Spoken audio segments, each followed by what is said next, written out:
ನಮ್ಮ ನಜೀರನ್ ಅವ್ರು ಹೇಳಿದ್ರು, ಕುಮಾರಸ್ವಾಮಿ ಮೇಲೆ, ಶಕುಂತಲಾ ಜಿಲ್ಲೆ ಮೇಲೆ, ಜನಾರ್ದನ್ ರೆಡ್ಡಿ ಮೇಲೆ, ಇವರು ನಿರಾಣಿ ಮೇಲೆ, ಇವ್ರ ಮೇಲೆ ಎಲ್ಲರ ಮೇಲೇನು ಕೊಟ್ಟು 9 ತಿಂಗಳು 10 ತಿಂಗಳಾಗಿದೆ. ಗವರ್ನರ್ ಆಫೀಸ್ಗೆ 1 ವರ್ಷ ಆಗಿದೆ. ಅವ್ರ ಮೇಲೆ ಏನು ಯಾರು ಕೊಟ್ಟಿರೋದು?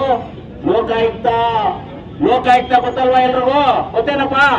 ಲೋಕಾಯುಕ್ತದವರು ಅವ್ರ ಮೇಲೆ ಪ್ರಾಸಿಕ್ಯೂಷನ್ ಮಾಡಬೇಕು, ಗವರ್ನರ್ಗೆ ಅನುಮತಿ ಕೊಡಿ ಅಂತ ಲೋಕಾಯುಕ್ತವರು ಗವರ್ನರ್ ಆಫೀಸ್ಗೆ ಲೆಟರ್ ಬರೆದು 1 ವರ್ಷ ಆಗ್ತಾ ಇದೆ. ಇನ್ನ ಅದನ್ನು ಕೊಡಕ್ಕೆ ಗವರ್ನರ್ಗೆ ಆಗ್ತಾ ಇಲ್ಲ, ಅವ್ರ ಕೈಯಲ್ಲಿ, ಗವರ್ನರ್ ಕೈಯಲ್ಲಿ ಅದನ್ನು ಕೊಡಕ್ಕಾಗಿಲ್ಲ. ಯಾರೋ ಟಿ ಜೆ ಅಬ್ರಾಮ್ ಅಂದ್ರೆ ಸುಪ್ರೀಂ ಕೋರ್ಟ್ ಅಲ್ಲಿ ಜಡ್ಜಿಗಳು ಕ್ಯಾಕರ್ಸ್ ಹೋಗುದು 25 ಲಕ್ಷ ಅವರಿಗೆ ಜುಲ್ಮಾನ ಹಾಕಿದ್ದಾರೆ. 25 ಲಕ್ಷ ಜುಲ್ಮಾನ ಹಾಕಿ ಚೂಮಾರಿ ಹಾಕಿ ನೀನು ಆಚೆ ಕಳಿಸ್ಬಿಟ್ಟವ್ರ. ಅಂತ ವ್ಯಕ್ತಿ ತಗೊಂಡ್ ಬಂದು ಒಂದು ಅರ್ಜಿ ಕೊಟ್ಬಿಟ್ರೆ ಅದು ಎನ್ಕ್ವೈರಿ ಮಾಡೋದು ಬೇಡವಾ? ಹೋದ್ರೆ ಹೋಗ್ಲಿ, ಅದನ್ನು ಓದೋದು ಬೇಡವಾ ಗವರ್ನರು?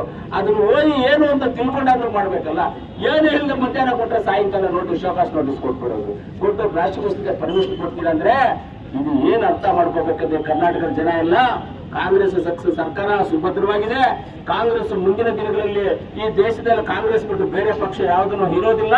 ಅದರಿಂದ ಈಗಲೇ ಏನಾದ್ರೂ ಮಾಡಿ ಸಿದ್ದರಾಮಯ್ಯ ಅವರು ಸ್ವಲ್ಪ ಕಿರಿಕ್ ಮಾಡಿದ್ರೆ ಕಾಂಗ್ರೆಸ್ ಪಕ್ಷನ ವೀಕ್ ಮಾಡಬೇಕು ಅಂತ ತಿಳ್ಕೊಂಡಿದ್ದೀರಾ. ಒಂದು ಮಾತ್ರ ತಿಳ್ಕೊಳ್ಳಿ, ಬಿಜೆಪಿ ಜೆಡಿಎಸ್ ಅವ್ರು ಹೇಳ್ತೀವಿ, ಈ ದೇಶಕ್ಕೆ ಇಂಟರ್ನೆಟ್ ತಂದಿದ್ದು ಕಾಂಗ್ರೆಸ್ ಪಕ್ಷ. ಅಂತ ಪಕ್ಷವನ್ನ ನೀವೆಲ್ಲೂ ಏನು ಮಾಡಕ್ಕಾಗೋದಿಲ್ಲ, ಜನನೂ ಏನು ಮಾಡಕ್ಕಾಗೋದಿಲ್ಲ, ಸಿದ್ದರಾಮಯ್ಯನೂ ಏನು ಮಾಡಕ್ಕಾಗೋದಿಲ್ಲ. ಸಿದ್ದರಾಮಯ್ಯ ಫೋನ್ ಇಲ್ಲ ರೀ, ಮೊಬೈಲ್ ಇಲ್ಲ ಸರ್ ಅವ್ರಿಗೆ. ಯಾರ್ದು ಪಕ್ಕದಲ್ಲಿರೋ ಮೊಬೈಲ್ ಅಲ್ಲಿ ಮಾತಾಡೋದು, ಮೊಬೈಲ್ ಇಲ್ಲ ಅವ್ರಿಗೆ, ಅವ್ರದ್ದು ಸಿಮ್ ಕಾರ್ಡ್ ಇಲ್ಲ, ಅವ್ರಿಗೆ ಮೊಬೈಲ್ ಇಲ್ಲ, ಅವ್ರ ಹೆಸರಲ್ಲಿ ಯಾವ್ದು ಫೋನು ಇಲ್ಲ, ಬೇರೆಯವ್ರ ಫೋನ್ ಅಲ್ಲಿ ಮಾತಾಡ್ತಾರೆ. ಅಂತ ವ್ಯಕ್ತಿ ಮೇಲೆ ಇದು ಕೊಟ್ಟಿದ್ದೀರಾದ್ರೆ ಇದನ್ನ ನಾವೆಂಟೇ ನಮ್ಮ ಕೋಲಾರ ಜಿಲ್ಲೆಯ ಎಲ್ಲ ಶಾಸಕರು, ಎಲ್ಲ ಕಾಂಗ್ರೆಸ್ ಪಕ್ಷದ ನಾಯಕರು, ಮುಖಂಡರು, ಜಿಲ್ಲಾ ಕಾಂಗ್ರೆಸ್, SC/ST ಕಾಂಗ್ರೆಸ್, ಮಹಿಳಾ ಕಾಂಗ್ರೆಸ್ ಎಲ್ಲೂ ನಾವು ಇದನ್ನ ಖಂಡಿಸ್ತಾ ಇದ್ದೇವೆ. ಅದಕ್ಕಿಂತ ಮುಖ್ಯವಾಗಿ ಈ ಕೋಲಾರ ಜಿಲ್ಲೆಯ ಜನ ಇದನ್ನ ಖಂಡಿಸ್ತೇವೆ. ಗವರ್ನರ್ ಮಾಡ್ತಾ ಇರುವಂತದನ್ನ ಖಂಡಿಸ್ತೇವೆ. ನಾವೆಲ್ಲರೂ ಇದರ ಮೇಲೆ ನಾವು ಕಾನೂನು ಹೋರಾಟವನ್ನು ಮಾಡೋದಕ್ಕೆ ತಯಾರಾಗಿದ್ದೇವೆ.